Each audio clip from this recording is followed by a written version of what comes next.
Situated outside the sleepy village of Montmello lies a state-of-the-art circuit which allows contemporary Grand Prix machinery to reach their limit.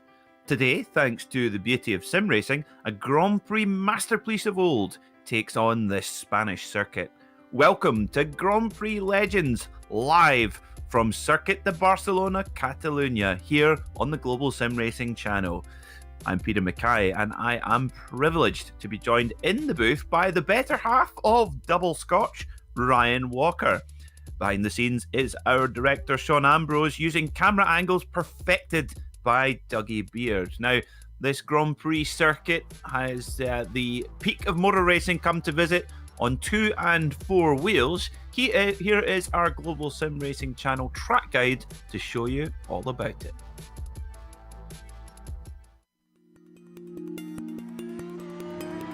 Welcome to Circuit de Barcelona. The home of the Spanish Grand Prix for nearly 30 years, it's easy to forget that this is a relatively recently built track in Europe. It's known for its long, sweeping corners and hosts the highest level of open-wheel and motorcycle racing. Placing an emphasis on a good aerodynamic setup with high downforce cars, it's often overlooked that it offers plenty of overtaking for lower-tier racing as well. In fact, most don't take into account that this adaptable track has 5 different layouts to choose from. These range from the nearly 3-mile-long Grand Prix version to the minuscule 1-mile club circuit. Because of the pit straight being the longest acceleration zone, Elf is the most likely spot for drivers to get it past them. After that, your next hope might be into La Caixa, which, depending on which layout you use, could be a sharpened set of 2 turns or one long hairpin with an opening radius. In the early 2000s, a chicane was added close to the end of the lap, but the old Europcar corner can still be run. The Spanish fans have some gorgeous views from the many hills dotted along the track. And with the international fame this place has built over time, it's no wonder they're almost always full come race day.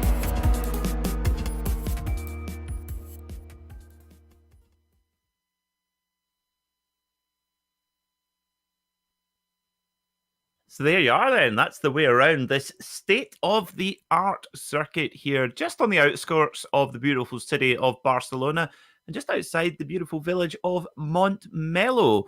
Joining me from another beautiful village, Grangemouth, is Ryan Walker. Ryan, how are you today, my friend? Well, I wouldn't say it's historic, but anyway, yeah, it's good to be here, Peter, and yeah, I'm doing good. And yeah, let's go into some details about the track. The track is 2.94 miles in length, and it's got a bit of history and a lot of series I've visited here in the past. The series to have visited here recently or in the past is the FIA Sports Car Championship or the European Touring Car Championship, and the DTM, the European Le Mans Series, the GT World Challenge Europe, and a whole range of other series. And also it's famous for hosting the Formula 1 Spanish Grand Prix. So yeah, basically you name it, it's been here. And today it will be host to the Grand Prix Legends Series. And the nature of the track is high-speed corners, and you've got that long straight, and then yeah, there's a few places you can try and make a pass, but you'll have to be very, very careful. And yeah, I think we should be in for a fantastic race today. We certainly will be, yes. And of course, I remember this track back in 2012 was the last time Williams Formula 1 Grand Prix team won a race with Pastor Maldonado. They're still the only Venezuelan Formula 1 race winner. And most beautifully, the late Lady Virginia Williams was in attendance that particular day as well. Let's take a look at the race details for today. We are 21 laps from a standing start here at Barcelona. And critically, the drivers can set up the car however they wish. And with these old Grand Prix machines, back in 1967, this Lotus 49 was created. So getting that setup right, really, really important. Ryan, why don't you take us through the championship standings, how they look right now?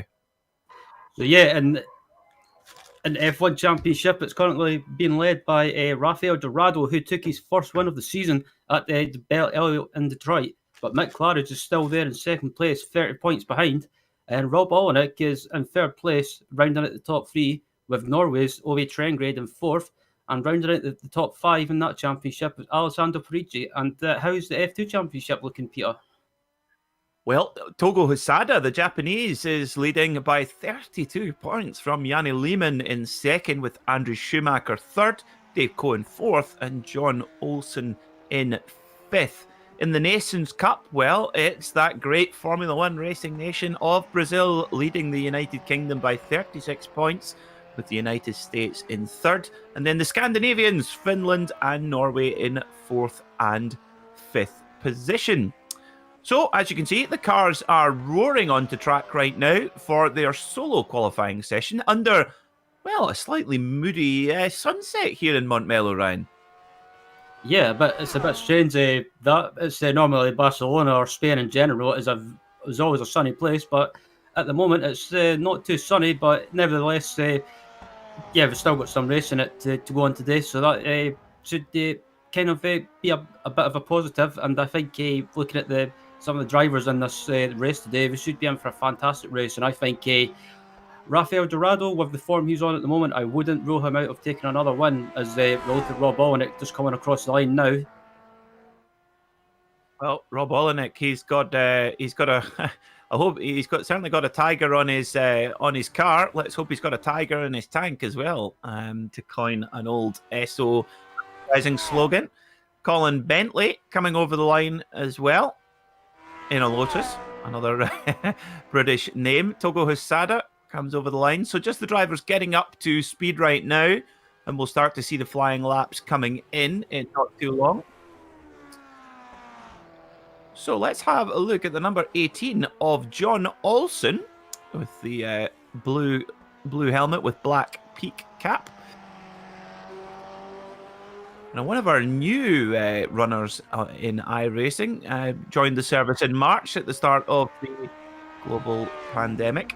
So, coming around the final corner, let's see what pace John can set. He will go to provisional pole, we know that. First man over the line, 141.092 for John.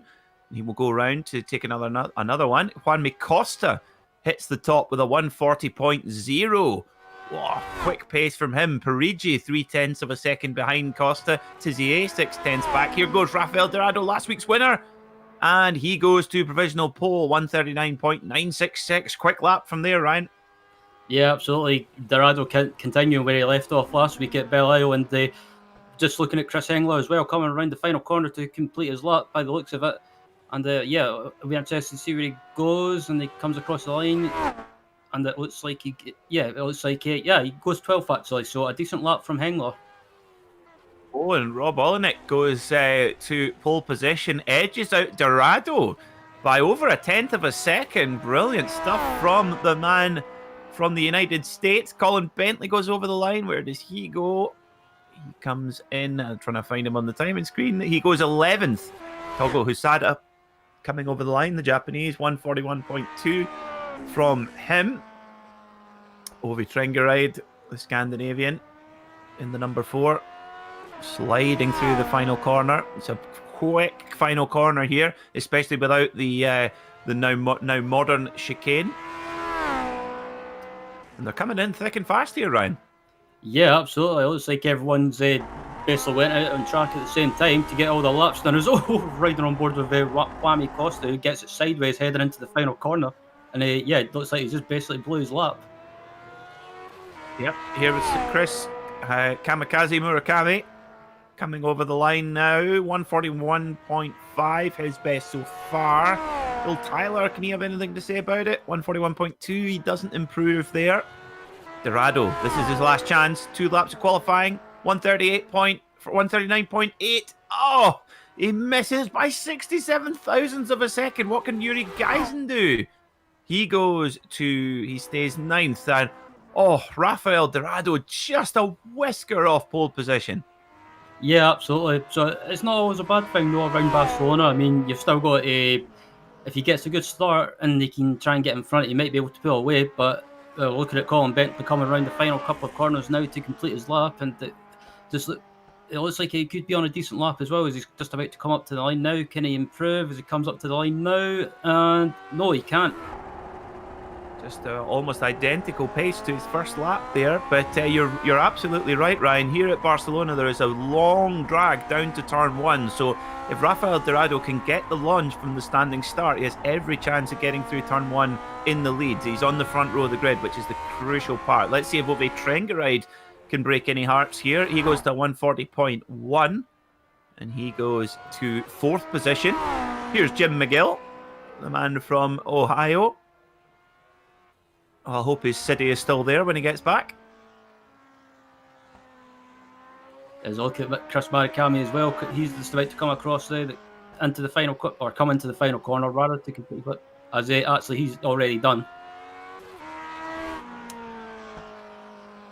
Oh, now look at Antonio Rossi. Look at the front nose cone of that car. It's got a kind of bird peak, a bird bill on the front there of the nose. I like that. That's very cool. Nice design there from Antonio Rossi. I don't know what kind of bird it is, but we'll try and get a closer look at that later on in the day.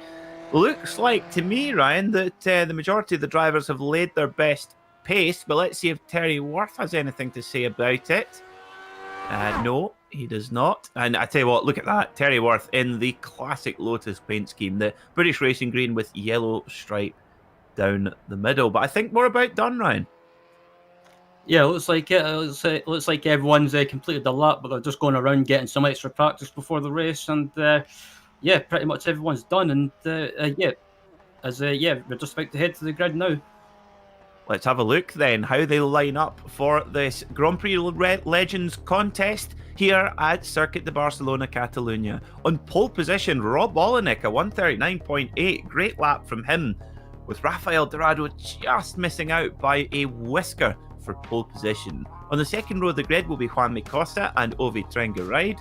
Row 3 will see André Schumacher and Alessandro Parigi. Row 4 will be Sebastian Tizier and Antonio Reis. And row 5 will be Yuri Geisen and John Olsen. Right. Starting in 11th is Bill Tyler. Alongside him is Japan's Togo Hasada. 13th is Colin Bentley, with Finland's Jan Lehmann in 14th. Alongside him in 15th is Chris Marikami, with the German Eric Luckel in 16th. Lars Olsen in 17th, with Emmanuel Pereira in 18th.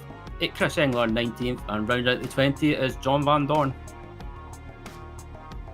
In 21st place will be Randy Hoff alongside Jim McGill. Row 12, Andrew Bernot and Hideki Koivisto. Row 13, Michael Griesinger and Douglas Nelson. Row 14, Terry Worth and Andrew Eng. And Eugenie Massa and Dave Cohen round out the top 30 runners for this Grand Prix Legends race here at Barcelona, a circuit which was only built in 1991 and since then has hosted the very top level of Grand Prix racing, both on 2 and 4 wheels. And Ryan, as you know, I'm a massive fan of motorcycle racing. Back in 2009 here, we saw Valentino Rossi pulling one of the best overtaking maneuvers you're ever likely to see here at Barcelona over his great rival Jorge Lorenzo. And it looks like all the drivers are keen to go. It looks like we've got more or less everyone on the grid lined up. And isn't that a wonderful sight? Lotus 49s lined up in all kinds of colours. Now, how much would that be worth in the real world? My word, 30 Lotus 49s. So we prepare, ready to go then. Olenek on pole, Dorado along beside him. We wait for the lights to raise. The revs go up. And we are green, and big puff of smoke as the drivers dip the clutch, and off we go here at Barcelona. It's a good start from Olenek, but Dorado even quicker. He's got the inside line. He's got the run on Olenek, I think, unless he can do something about it on the brakes. Oh, they collide. What have you seen, Ryan? No, I was just watching Dorado get sideways, and he was so close to having contact with Olenek, but thankfully both of them managed to survive turn 1 and turn 2. Holy moly, that was close.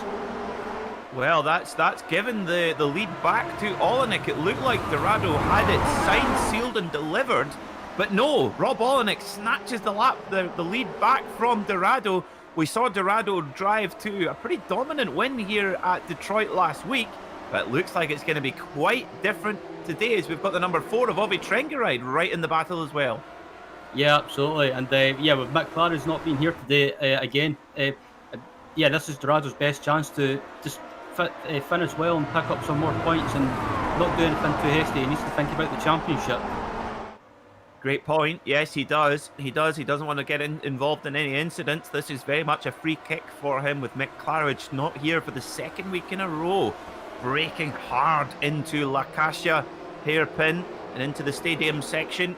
You'll see a lot of spectators around here in this kind of bowl section here. Round they go then, down towards Europe car.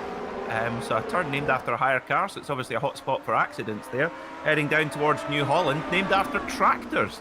So some bizarre corner names here at Circuit de Barcelona-Catalunya. Onto the endless front straight they go then.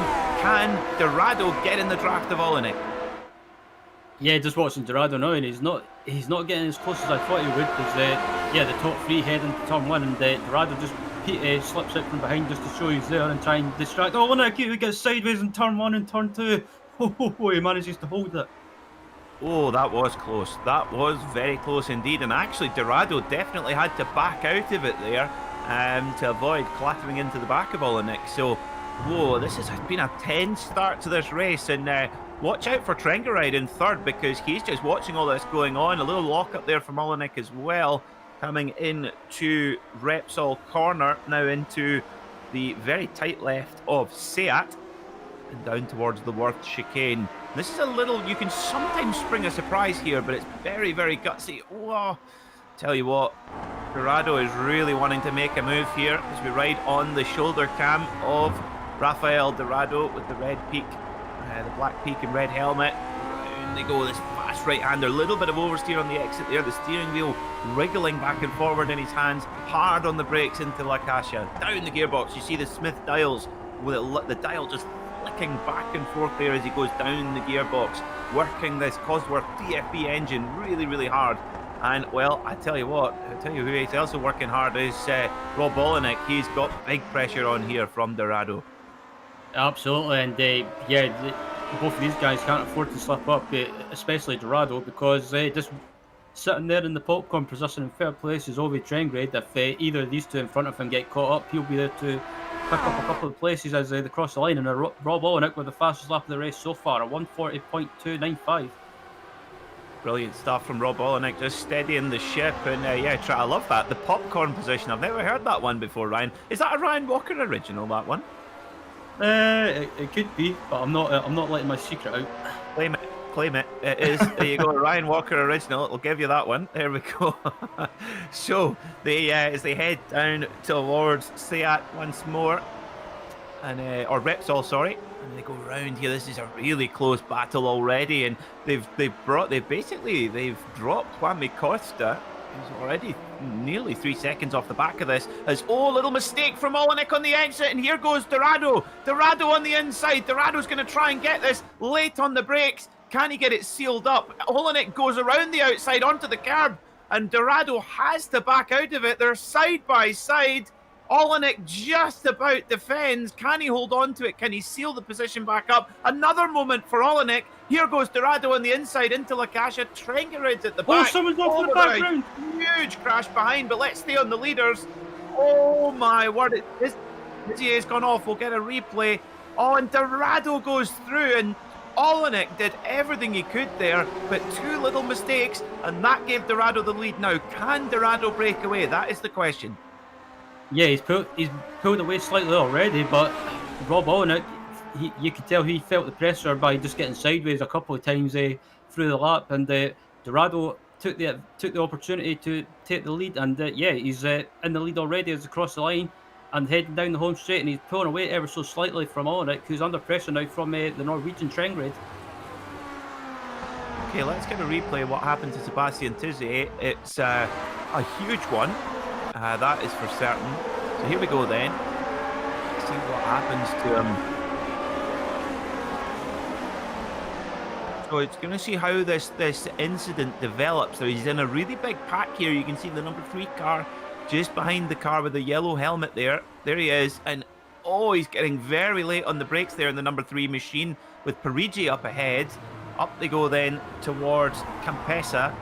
And this is where it happens. Over the curbs. And does he lose it on his own? Yes, he does. He gets on the power. Oh, my word. Gets on the power on the green painted part there, and there's no grip there, and he gets spat around into the wall. Okay, so we're back at the front then, and Dorado leads, but Rob Olenek he's really got to try and upset Dorado's rhythm, Ryan, because if he lets Dorado get into that rhythm, I don't know if he's got the pace to match him at this point. Yeah, I'm not sure if he has or not. And also, Rob Olenek, he's actually not... his Olenek is sideways again, and he seems to be really struggling. I don't know if it's something to do with the track conditions, or maybe something like tyre pressure is not suiting these track conditions or the track temperature, but Olenek is just struggling big time, and Dorado, the more they go around, the more he's pulling away. Yeah, he was. I mean, Rob Olenek was having to really throw a lot of big block manoeuvres, perfectly legal, of course, but now he's not got to worry about Dorado. He's got to worry about Trengarid behind, and Rafael Dorado, a 139.6. Wow. That is qualifying pace straight out of the gate here from Rafael Dorado, so he knows he's got an opportunity, and that's interesting, isn't it, Ryan? As soon as he got that clear air, he thought, right, I've got to push 100% to try and break the back of this race. Yeah, absolutely, because I think Ove Trengrade, who's behind Olenek, I think he's quicker than Olenek at the moment, and he's just trying to get by, and I think if Trainwreck can get by, he can maybe try and close that gap down to Dorado. But if I'm Dorado, you've got to push and try and pull away as quickly as possible, just to build up a bit of a gap and try and maintain it. So what can Ovid Trengeride do? Is he's currently in the Ryan Walker popcorn position. Read into that what you like, what that means. And it means you've got the two cars in front of you and he's just waiting for something to happen here. Let's go back to that. There's a big battle emerging for 6th spot, which Tizier just exited a couple laps ago, between Parigi and Yuri Geisen. And Yuri Geisen has got past Parigi. Oh no, sorry, my apologies. Parigi's a little bit further up the road. This is Geisen and Reese battling now as they head down into La Cassia hairpin. Really tricky there, and Geisen going very much on the defensive there in that pink and white car. And there's a little bit of a pack forming up behind him. We've got the Formula 2 Championship leader, Hisada, not far behind at all. He's there in that white machine, third in this pack, with Juan Costa, who's fallen back a little bit as well. He is in 9th spot. Yep, and Yuri Geisen, he's been on good form recently as well. He took a podium position at Belle Isle, and I believe he took a podium position in the previous round before that, but nevertheless, he's having a good run of form at the moment. But on this occasion, he's having to, at the moment, watch behind him and keep an eye on Antonio Ruiz, as it looks like someone is making a move. It looks like Juan Costa. Yeah, big move there on the brakes from Juan Costa. Of course, you've got a long time down the front straight to prepare that move. You get into the slipstream, and then you've got quite a long braking zone. These cars have a very, very long braking zone there, from right at the very top of top gear, and then down to about 2nd gear for the chicane. So, what a start to this motor race here at Catalunya. This is it. Oh, Geisen makes a mistake. He's got it really big and loose, but he's hung on to it just about. He'll lose a couple of spots, 2, possibly 3. He's definitely lost 2 spots as Costa goes by, but then he's thinking, no, you don't. I'll just cut back around the outside. Whoa! Yuri Geisen, what a recovery. Brilliant stuff. Oh my word, what a counter move. Ryan, how do you call this one? Yeah, just watching on board from Yuri Geisen as well. Is under braking, he turns in and he gets it sideways, and he does a big drift. And yeah, if they were ever making a movie in Holland, they would probably call it the Netherlands drift. Indeed, yeah, absolutely. Geisen drift, that was fantastic. But then made that amazing counter maneuver to keep Juan Costa behind him. Really, really gutsy. Great recovery there. Brilliant stuff from Yuri Geisen. Get a snapshot of that moment. We're already at a 3rd race distance. This is going by it flat. So let's go back to Rob Olenek. Dorado's checked out. He's 1.7 seconds up the way. So this is the battle for 2nd place as it stands. Rob Olenek versus Ovid Trengeride. And, well, who is going to have the measure here? They look so evenly matched as Dorado is out at the front laying down qualifying laps. This is, well, you can see the focus in his eyes there, Ryan. His eyes wide as stalks there. Yeah, absolutely. And Dorado's basically just said, I'll see you guys later. You just scrap amongst yourselves and I'll pull away and just, yeah, see you after the race. But all in it, he just seems to be, he wasn't, as it looks like Togo Hasada's had a problem.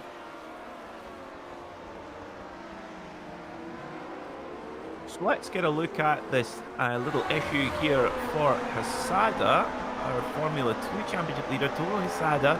He's still at the front of shot here.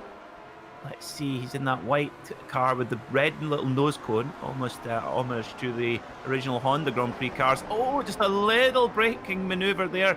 Just got a bit, I tell you what, recovered it well, Ryan. Didn't have a spin, that's the main thing. Might have lost a couple of spots, but was able to carry on nonetheless. And there you go, that's right. I'm quite proud of myself there, Ryan. I spotted that. It's you got Honda on the side of it, of course. That is a lovely replica of the Honda Grand Prix cars from the 60s.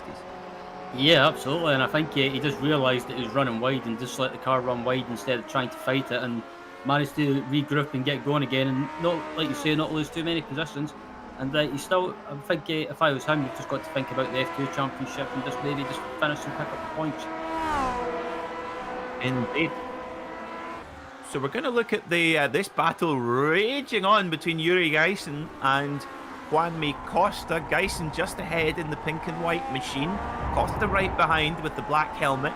And, well, this is a position that Yuri Geisen, to everyone looking, would have thought, well, he's lost that place. But a brilliant switchback manoeuvre at the Worth chicane got that position back. So Geisen in 7th, Juan Costa in 8th.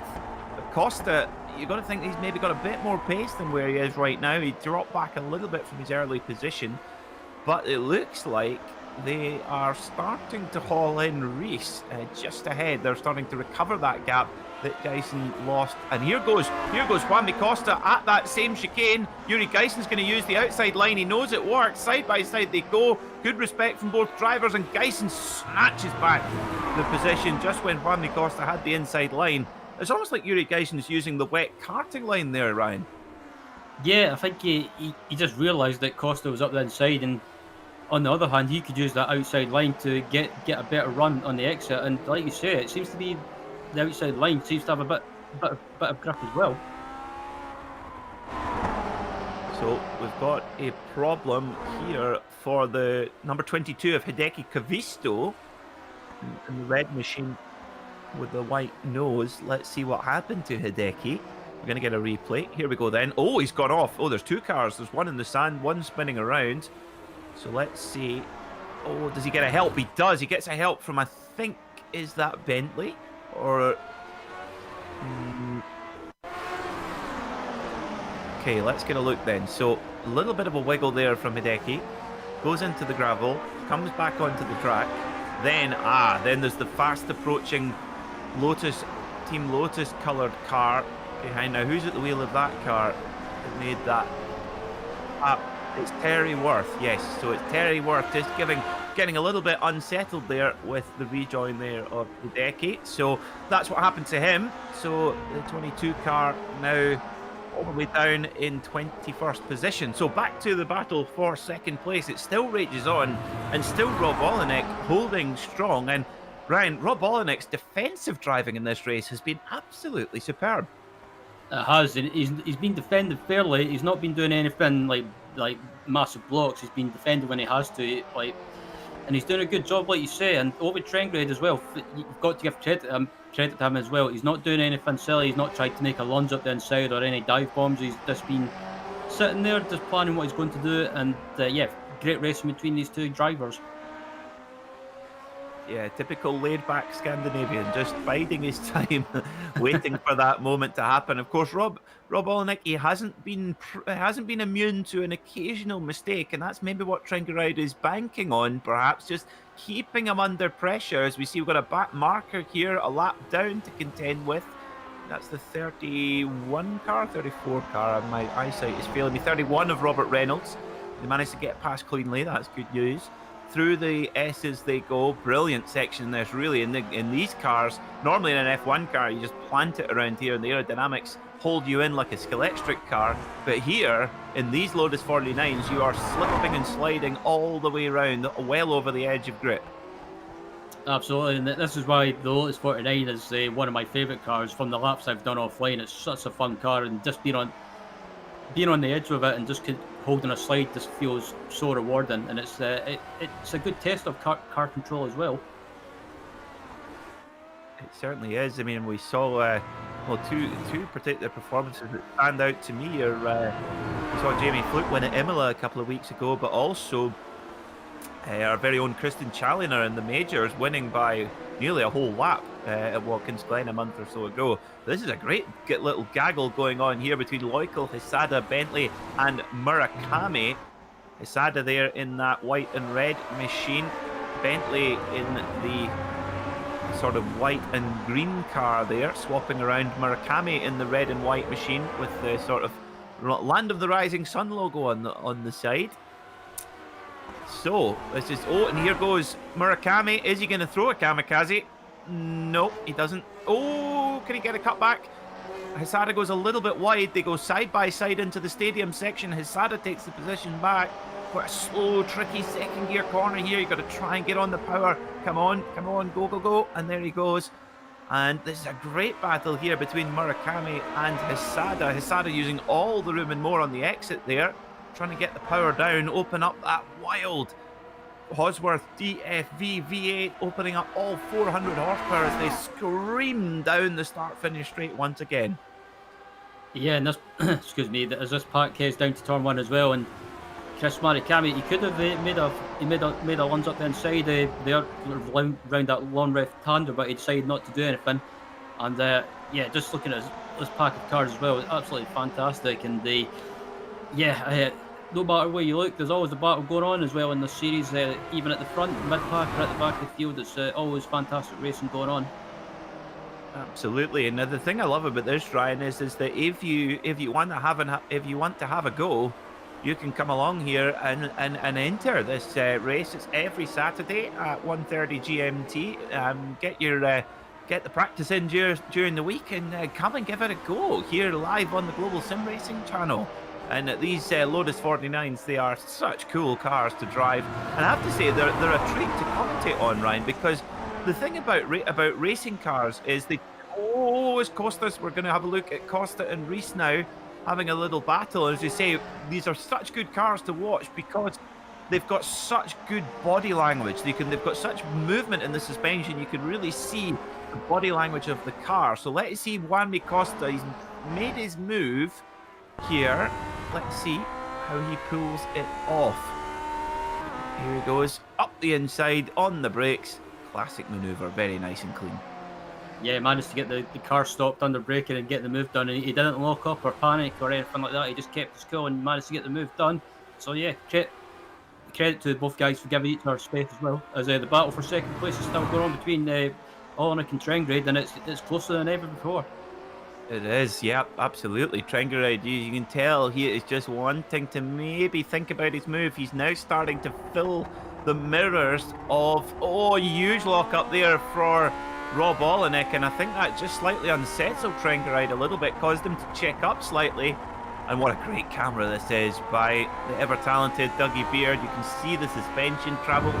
Looking at, well, the greatest Grand Prix engine of all time, the Cosworth double 4-valve, or DFV, as it's known. And one of the greatest sounding engines as well. It's just so special. So you can see there, look at the suspension travel under braking there, and Trengrade, he's kind of got it all to do again, Ryan. He was right there, ready to make a move, and he's just had to drop a couple of car lengths back. Yeah, absolutely. But he just got, like you say, he got unsettled by Olenek having a huge lock-up, and he just had to back off slightly, not to run into the back of him, and he lost a little bit of time. But again, he's closing that gap down as they head into the final couple of corners, and Trengrade, he just throws that car into the final corner and gets a little bit sideways in the middle of it, and it's absolutely fantastic to watch that Scandinavian car control. So we're going to look at the battle for 10th spot between Loikel, Murakami and Bentley. And Bentley having a look up the inside of Murakami here. This is a tight manoeuvre. This is the Valentino Rossi corner to make the overtaking. And Colin Bentley gets by. Brilliant stuff to get a move stuck there. And Murakami, well, he will have almost a degree of appreciation for that one, Ryan. That bold manoeuvre there in the stadium section. I mean, it's very difficult to overtake on a motorcycle, let alone a wide, open-wheel Grand Prix car, but he makes it work, and Bentley's very late. I think he might... Oh, can he get it stopped? Just. I thought Bentley was going to outbrake himself there, and he manages to just close the line up and keeps the position from Murakami. And look at that, Hissada now coming onto the back of this pack too. Yeah, absolutely. Colin Bentley, I have to say, it had a bit of a Valentino Rossi. Bentley locks up slightly and runs wide, and that gives Murakami a chance to try and sneak up the inside, but he can't do it because Bentley will have the inside line for this left-hander they're coming up to now. Yep, Bentley just shutting the door a little bit there on Murakami, and Hissada, he's now in the popcorn position, isn't he? He's just sitting there, chewing away at his... now, I wonder whether he would go for sweet or salted popcorn. I have to say, Ryan, I'm more of a salted popcorn. What do you prefer? I like a bit of both, but I prefer salted. There you go, Ryan Walker, a fan of salted popcorn, if you were wondering, viewers. As we go back to the action here at the Kasha hairpin, Murakami now having to worry about Hissada behind him, and Bentley. Oh, I cursed it there. Bentley's looking to pull away now, and he's had a big lock up on the brakes. Yeah, so he maybe shows that he's pushing to try and get away from Marikami, but yeah, I think it shows that all these guys are pushing because being in this battle, and just up ahead as well. Looks like they've got Yuri Geisen as well, but he's just he's got a bit of a gap to these guys behind. He does, yeah. Yuri Geisen unfortunately dropped off the battle with Reese and Costa. They managed to break him away. Here goes Hisada. Oh, that was close. Oh, that'll pucker. Oh my word, that was close. And how there wasn't an incident there, I will never know. Hisada just pulling up just in the nick of time and not making contact with Murakami, and I can imagine that both of those guys are twitching like a rabbit's nose at the moment, Ryan. Absolutely, I would have said something else, but we're on a broadcast, so I'll keep it clean. But yeah, I get.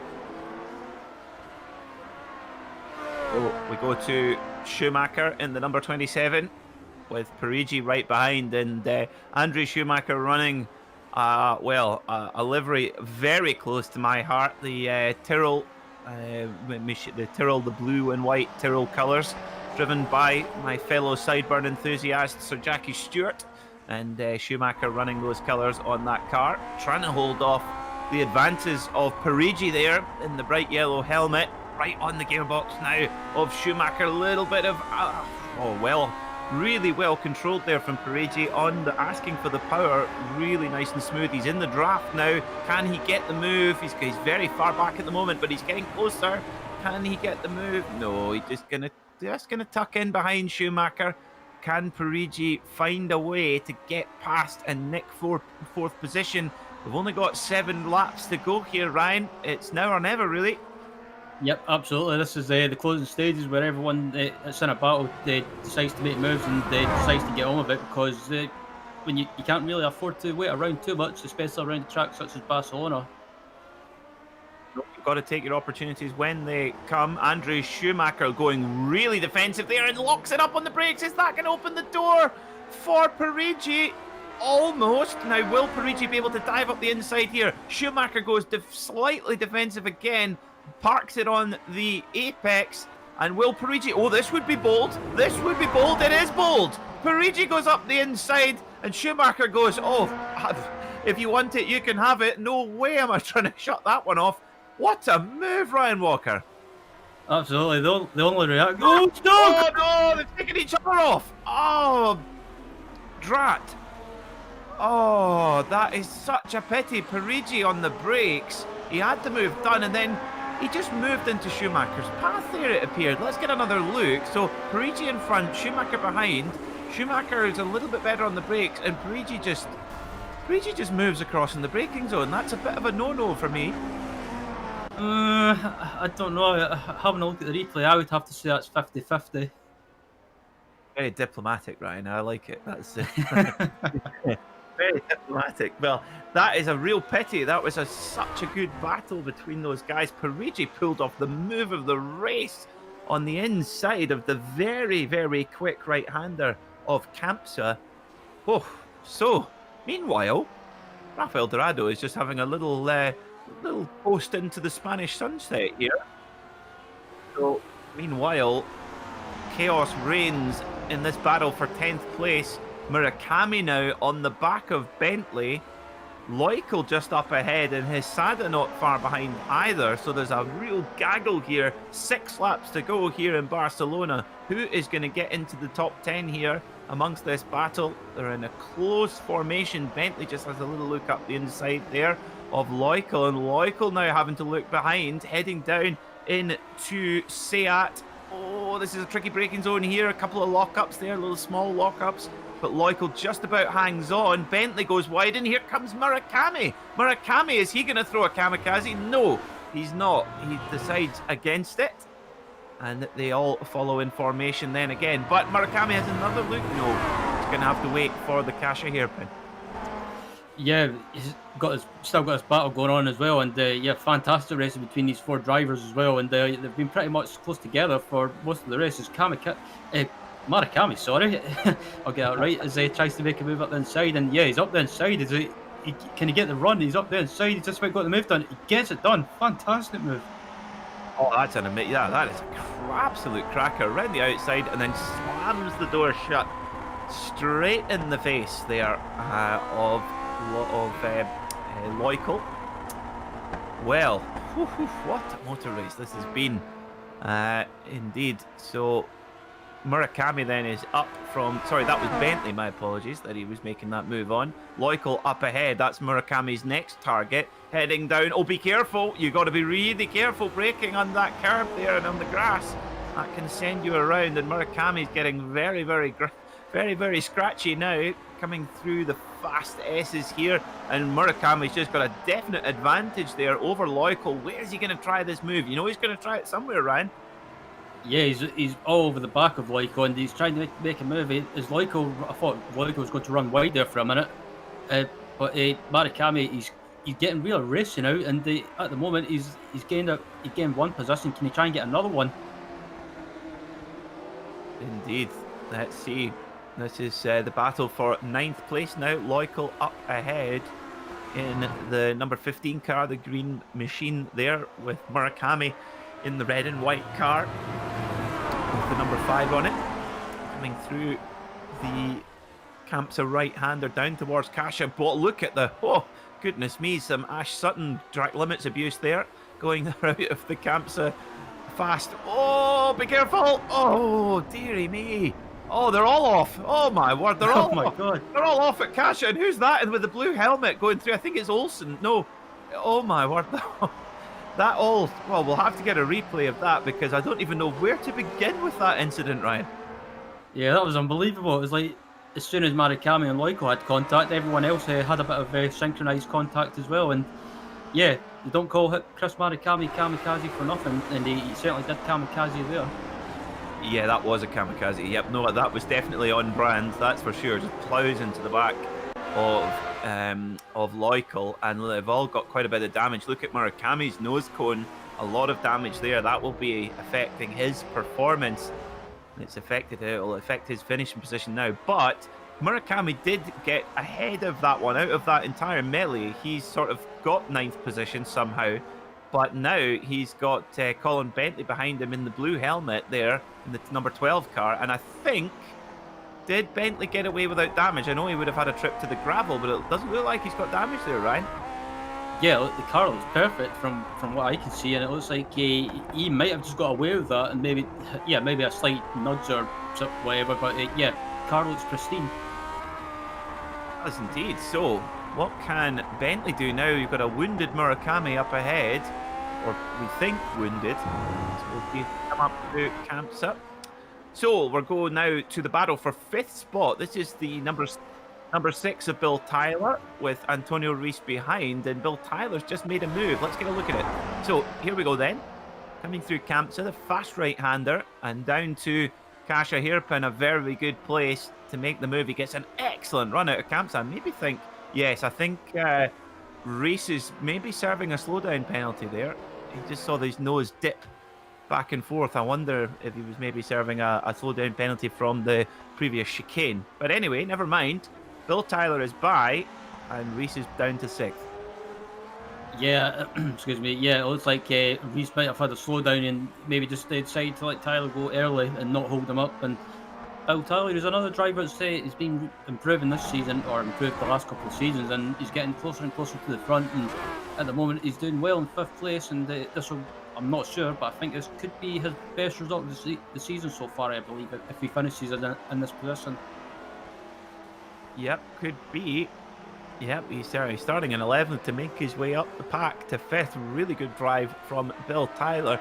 3 laps to go here at the Circuit de Barcelona-Catalunya, and Dorado is putting on a clinic. Well, Rob Olenek was holding him off and doing a great job of it, but as soon as Olenek made that tiny mistake, Rafael Dorado just comes through to the lead and is cleared off, putting on an absolute masterclass. Lots of laps in the 1:39s, which is qualifying pace. Amazing stuff. And Dorado, we saw him dominate at Detroit last week, and Ryan, it's been the same again here on a circuit that couldn't be any more different.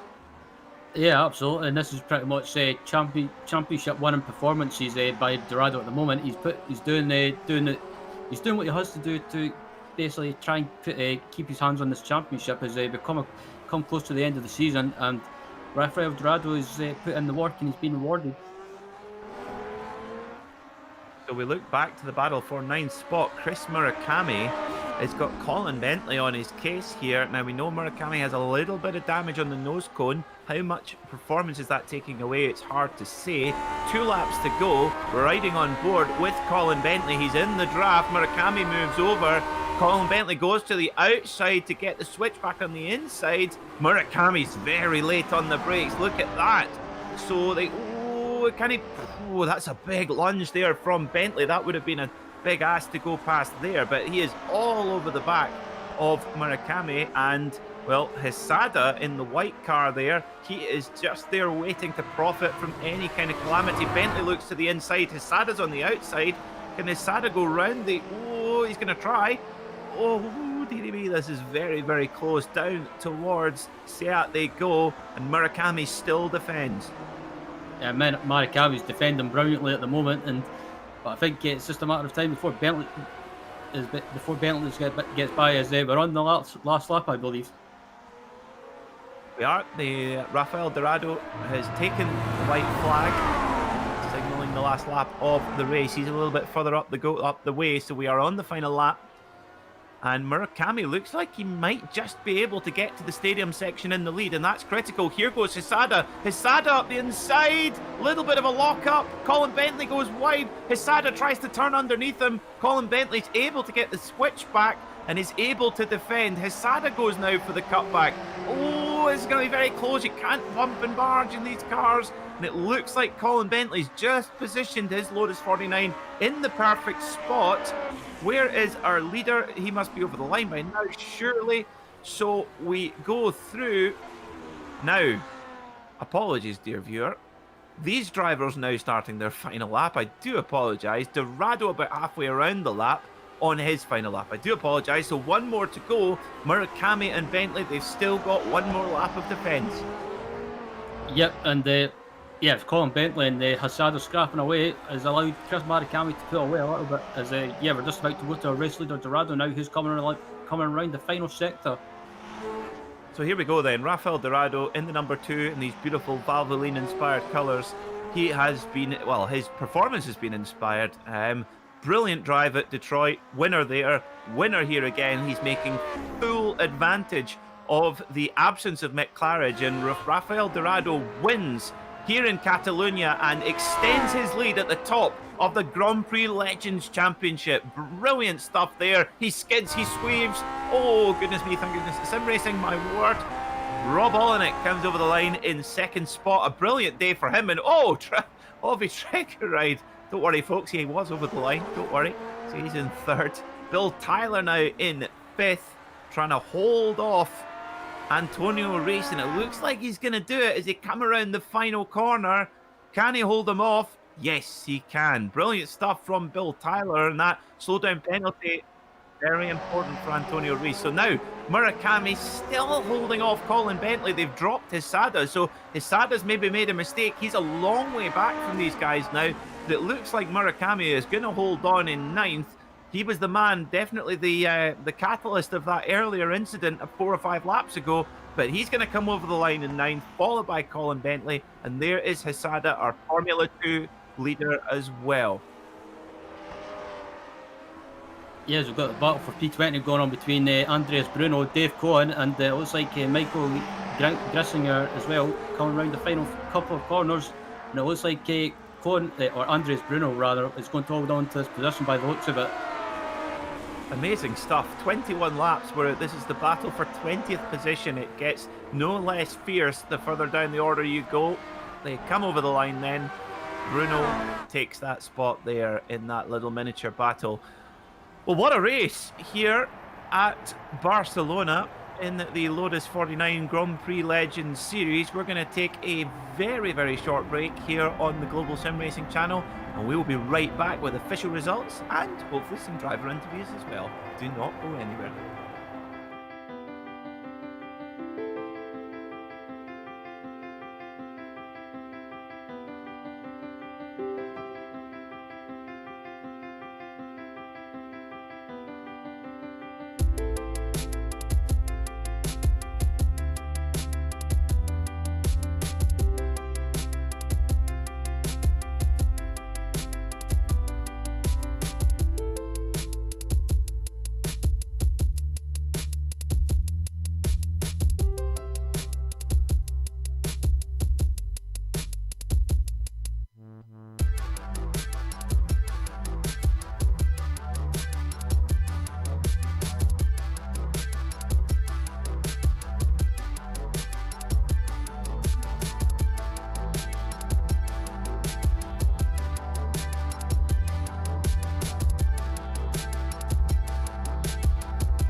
Well, welcome back to the Global Sim Racing channel, where we have just been treated to an excellent motor race here just outside the lovely village of Montmeló at the Circuit de Barcelona-Catalunya. This is how they finished then after all was said and done. Well, Rafael Dorado, once he got clear of Rob Olenek, he got off to a brilliant victory, 2 in a row now for the number 2 driver, and leads the championship in convincing fashion. Rob Olenek, a good drive from him, just one tiny mistake, but he finished second, a very strong result. Juan Costa got back onto the podium, a good fight back through the field for him. Bill Tyler was 4th, followed by Antonio Reis, Andrew Schumacher, Yuri Geisen, Chris Kamikaze Murakami in 8th, with Colin Bentley 9th, and Togo Hisada in 10th spot. Yeah, finishing in 11th was John Olsen, 12th place going to Germany's Eric Leichel. Chris Henley in 13th, with Blaus Olsen in 14th, Jim McGill in 15th, a great result for him after starting in 22nd. Terry Werf, another good result, starting in 27th, finishing in 16th, with Hideki Koivisto in 17th. 18th was John Van Dorn, Andreas Bruno in 19th, and Dave Cohen rounds out the 20. In 21st was Michael Griesinger, Ovi Trengeride in 22nd. So that's interesting. Ovi Trengeride looking now. I wonder what happened to him. Anyway, 22nd he was in 3rd. Eugenie Massa 23rd, Douglas Nelson 24th, Randy Hoff 25th, Robert Reynolds 26th, Andrew Eng 27th, Yanni Lehman, Alessandro Parigi, and finally the 30th spot was Emmanuel Pereira. So, joining us in the commentary box is our winner, our double winner, Rafael Dorado. Sir, how are you feeling about that? I'm really good, thank you. Very happy with today. I can imagine. Now, in the early stages, it was not easy. Rob looked to be defending pretty hard. How did you make your way by? Yeah, I made 2 major mistakes in qualifying in both of my laps, so I ended up not starting at pole. And then it was a mixture of like a balance of taking risk to overtake Rob as soon as possible, but also not taking too much risk to maybe DNF.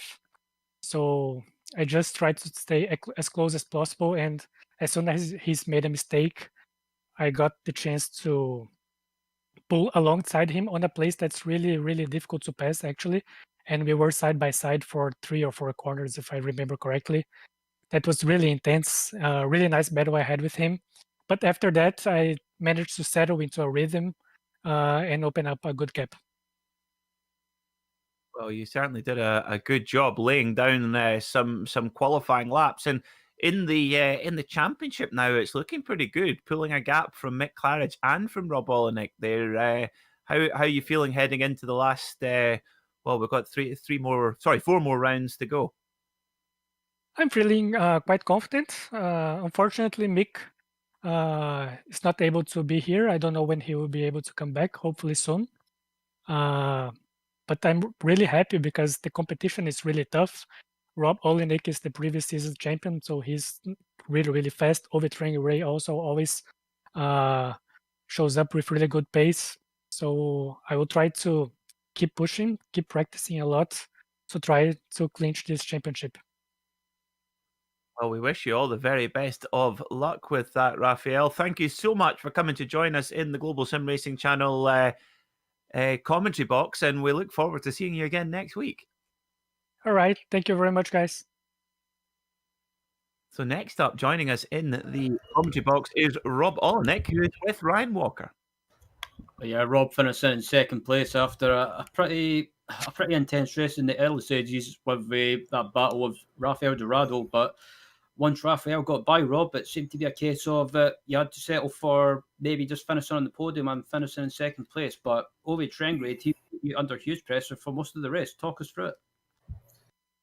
Yeah, I was feeling great in practice. So far this week's been that way. Each practice track surface has been different than in the races. It looks really rubbered in and like blacker for some reason, and the car handles different. So I got the car feeling great out in practice, and then I put in an okay quali. It wasn't good, like great laps, but I was kind of surprised to be on pole. And then hearing Raf messed up both his laps makes sense. But I just, it was hard to control the car into braking. I just kept making mistakes, and Raf got by, and I was in front of Ove, and I was actually in the race feeling guilty for holding Ove up, screwing up so much. And but I knew Ove and I were probably around the same pace, and I knew that I could just settle in a little bit. I'd stop making mistakes, but it really didn't happen. The car is just a lot more twitchy on the race surface than it is in practice. This kind of stinks too, because I really thought they could have given Raf a run for his money. It's just the car just feels different on this track. I don't know what it is, but congrats to him. I mean, he ran a great race. He kept putting in great laps, so it was making me push hard. And it's hard to push hard when someone's right behind you too. But I was, and I couldn't catch him. So I mean, congrats to him. Had a great race. Yeah, you were saying talking about the track in risk conditions. Sorry, you were struggling a little bit. Do you think it was just was that maybe just something to do with tire pressures not suiting it, or is it just maybe not suiting your driving style? It was actually had more grip, and it was causing the car to not slide as nice as it normally does. So it was kind of twitchy, like it would bite when you were expecting it to slide a little. So you'd be coming in on the brakes, and usually you're trying to trail it off and kind of turn the car in, modulating the brake, and all of a sudden it's like kicking on you hard, and so it was just not easy to drive it that way. Maybe I could have run higher pressures or something and given it a little less grip. I wanted less grip, honestly. And excuse me. Yeah, I'll let you finish. No, I actually don't even know what I was going to say. As we look into Twin Ring Motegi next week, are you looking forward to that? 57 laps around that fantastic oval? Oh yeah, it's the oval. I'm looking forward to the oval every season. I used to not like ovals until I drove them in the 49, and every time we go there, it's fun. You might crash, you might not finish the race, but we'll probably have more races, which is always fun, and it's just so tight. I've never driven that one. Is that a short? It's got to be a shorter oval, right? I believe it's a shortest oval. I believe anyway, but I've not raced it myself. That would be fun. I like those more than the ones where you just kind of full throttle the whole time. I like when you have to actually turn, use the brakes maybe a little. Is nice. So it should be a lot of fun. And before we let you go, it's 1.5 miles, we believe. So before we let you go, Rob, is there anyone that you want to give a shout out to? You guys, 49 community. That's really it. Mick, I hope Mick gets his some kind of rig put together and races with us for a little while longer. It would be good too. But I don't know. And Michelle, I heard Michelle was coming back this season. We haven't seen him yet. We're over halfway point, but really hope I see him someday. So, but can't wait to see the broadcast back. I'll talk to you guys later. Thanks for joining us in the booth, Rob. And that was Rob Olenek finishing in second place. And Pete, that was an absolutely fantastic race to watch today. It was an absolute treat to call the race with you, Ryan. And can't wait for next time out. That's about all we have time for you here on the Global Sim Racing channel. Don't forget to tune in next time, same time next week, for the next round of the Grand Prix Legends series. A huge thank you to the companies that provide the software and the hardware for our broadcasts, and they are listed here on your screen. An additional thanks must also go to June Lalonde, who provides our wonderful music. See the screen for how to get a hold of more of her great work. Huge thank you must also go to the other half of Double Scotch, Ryan Walker, Sean Ambrose in our production booth, and Dougie Beard for the cameras for today's broadcast. If you'd like to find out more about us here at the Global Sim Racing channel, including upcoming races, you can find information about that at theglobalsimracingchannel.com. Or you can check out our social media on Twitter at GSR Channel, Facebook at Global Sim Racing Channel, and Instagram at GSRC_Gram. You can even represent us at the track with some GSRC merchandise by visiting our store, gsrc.storeenvy.com. Don't forget to head on over to our YouTube page and hit that big red subscribe button as well, so that you never miss a moment here on the Global Sim Racing Channel. But until next time, race clean, race hard, and we will see you on the track.